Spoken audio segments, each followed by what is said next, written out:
अस्सलाम वालेकुम रहमतुल्लाहि व बरकातुहू। प्यारे बच्चों, उम्मीद है आप सब खैरियत से होंगे। बेटा, जैसा कि आप अपनी स्क्रीन पर देख सकते हैं, आज हम कंप्यूटर का न्यू चैप्टर स्टार्ट करने जा रहे हैं, chapter number 7।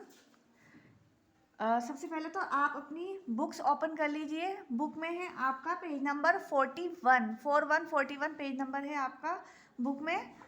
Chapter number 7 computer का, introduction to multimedia and internet. इस चैप्टर में आपको परिचय दिया गया है मल्टीमीडिया और इंटरनेट के बारे में। बताया गया है कि मल्टीमीडिया किसे कहते हैं और इंटरनेट किसे कहते हैं। इंटरनेट तो आप सब बहुत अच्छे से जानते ही होंगे,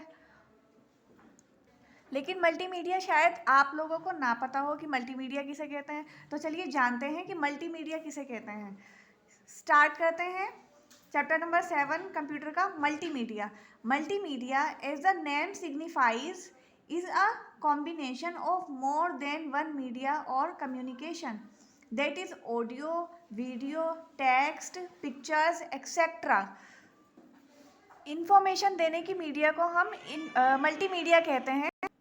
वो कोई भी साधन जिससे हमें इंफॉर्मेशन मिलती है। फॉर एग्जांपल, जैसे कि रेडियो से हमें रेडियो से भी हमें इंफॉर्मेशन मिलती है। कैसी इंफॉर्मेशन मिलती है? ऑडियो इंफॉर्मेशन मिलती है। हम सिर्फ उसको सुन सकते हैं, हमें सुनने से इंफॉर्मेशन मिलती है, सूचना मिलती है। तो वो क्या है? वो एक तरीके का मीडिया हुआ। और इन्फॉर्मेशन हमें किससे मिलती है? टेलीविज़न से, टीवी से भी तो हमें इन्फॉर्मेशन मिलती है। न्यूज़ के थ्रू भी मिलती है और सीरियल्स वगैरह के थ्रू भी मिलती है। तो वो क्या है? वो भी एक, तो टेलीविज़न भी एक एग्जाम्पल है मीडिया का। और उसके अलावा हमें इन्फॉर्मेशन किससे मिलती है? फ़ोन से मिलती है, इंटरनेट से मिलती है।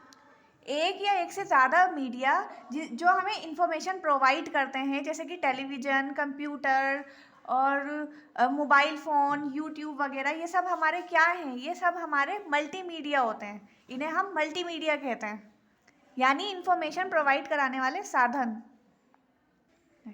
Multimedia makes learning very interesting and offers good entertainment options.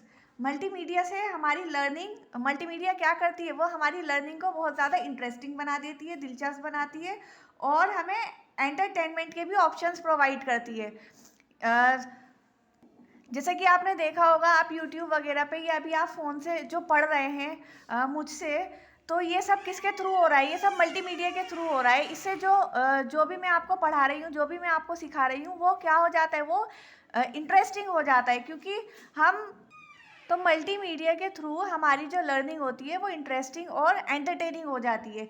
It also provide the facility of graphic animation and interactive programs. Multimedia हमें ग्राफिक एनिमेशन की और इंटरैक्टिव प्रोग्राम्स की भी सुविधा प्रोवाइड करता है। आपने देखा होगा कि हम चाहें तो, जैसे कि आपने देखा होगा आजकल जो हमारी स्टडी है वो पहले के हिसाब से काफ़ी इजी हो गई है। यूट्यूब के थ्रू हम लोग पढ़ सकते हैं। तो यूट्यूब पर एनिमेशन वीडियोस होती हैं, तो वो किसके थ्रू डाली जाती हैं? वो मल्टीमीडिया ये हमें प्रोवाइड करता है। नेक्स्ट है, just think of various cartoon films like Disney series, Tom and Jerry, Dragon Balls, Pokemon, etc. They all are possible through graphic animation using a multimedia system. बेटा, जैसे कि आप सब कार्टून देखते हैं, टॉम एंड जेरी, पोकेमॉन या और भी कार्टून जो आप टीवी पर देखते हैं, तो ये सब किसके थ्रू बनाया जाता है? ये सब जो पॉसिबल हुआ है, ये मल्टीमीडिया सिस्टम के थ्रू पॉसिबल हुआ है। इसी सिस्टम के थ्रू हम ग्राफिक एनिमेशन कर सकते हैं, यानी कि कोई भी कार्टून वाली वीडियो जो है वो क्रिएट कर सकते हैं, बना सकते हैं। तो ये सब कैसे पॉसिबल हुआ है? ये सब मल्टीमीडिया से पॉसिबल हुआ है। Interactive programs allow us to have two way communication with the computer. In other word, it allows us to talk to the computer. और बेटा, मल्टीमीडिया के थ्रू हम किसी से भी इंटरैक्ट भी कर सकते हैं। जैसे कि आपने देखा होगा कि हम वीडियो कॉल्स करते हैं, यानी जो हमारे आसपास नहीं होता, हमसे दूर होता है, तो हम उससे मल्टीमीडिया के थ्रू इंटरैक्ट कर सकते हैं, बात कर सकते हैं, उसको देख सकते हैं, बातचीत कर सकते हैं। तो ये सब कुछ किससे पॉसिबल है? ये सब कुछ मल्टीमीडिया से पॉसिबल है। तो ये सारी फैसिलिटीज़ हमें कौन प्रोवाइड करता है? ये सारी फैसिलिटीज़ हमें मल्टीमीडिया से प्रोवाइड होती हैं।